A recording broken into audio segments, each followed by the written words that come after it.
Today's move is called the cherry pick catch, and it looks just like this.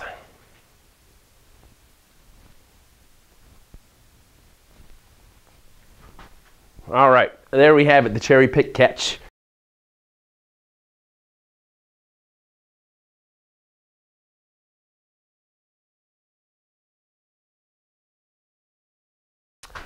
So that's the cherry pick catch. This is a really fun, impressive move that does take a lot of practice, but when you get it down, your guests usually really love it because it's a lot of them see you setting up and figure out what you're going to do and don't think that it's actually possible.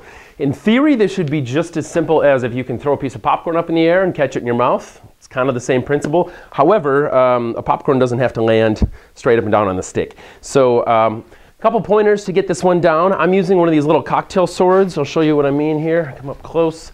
I prefer these for some reason. These are those little tiny cocktail swords that you get. The other alternative is the pick. Use what you have in your bar. You know, use whatever's easiest for you. However, I have a friend who's a bartender who can get it 9 times out of 10 with this and is just really struggles with that. So he actually buys his own and brings them in. So if that's possible to you, go for it. The reason I prefer the cocktail swords is that they actually have something for your teeth to grip onto. What we're going to be doing is putting it right between our upper and lower teeth, right in the very front here. And what I want is for this to be straight up. I want to have it firm. I don't want it to be moving up and down.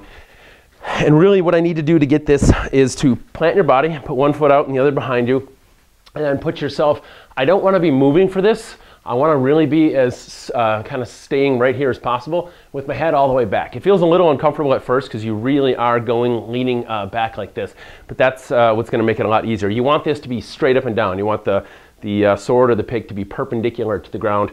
And then, as jugglers always say, get a good throw. The catch will come to you. So it's a lot easier to get a good throw, to practice getting consistent with your throw and having it land on the sword, than it is to try and move your head. You do that, you're going to have a lot harder time catching it. So practice the throw first. You want it not to be coming behind your head. You don't want it straight out in front of you so you have to lean for it. You just want it to come straight back to you, like so. That is the cherry pick catch. Couple pointers to get this one, make it a little easier for you. I find if I actually take the cherries and rinse them real quick underwater, it gets some of the stickiness off them, makes them a little easier to break on the end of the sword.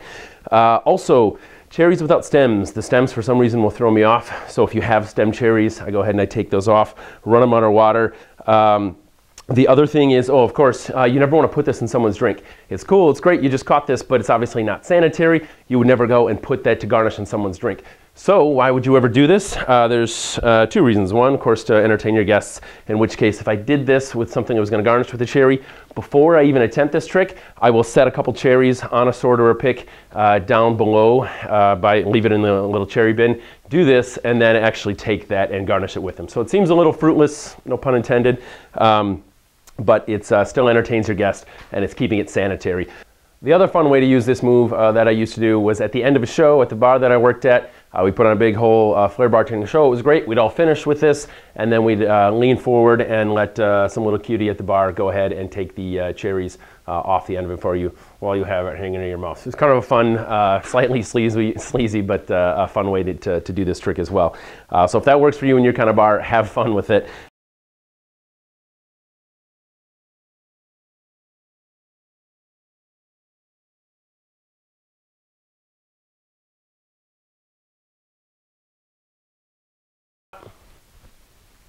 I got 1, 2, even though I had to reach for it. I get a better cherry, and we'll see.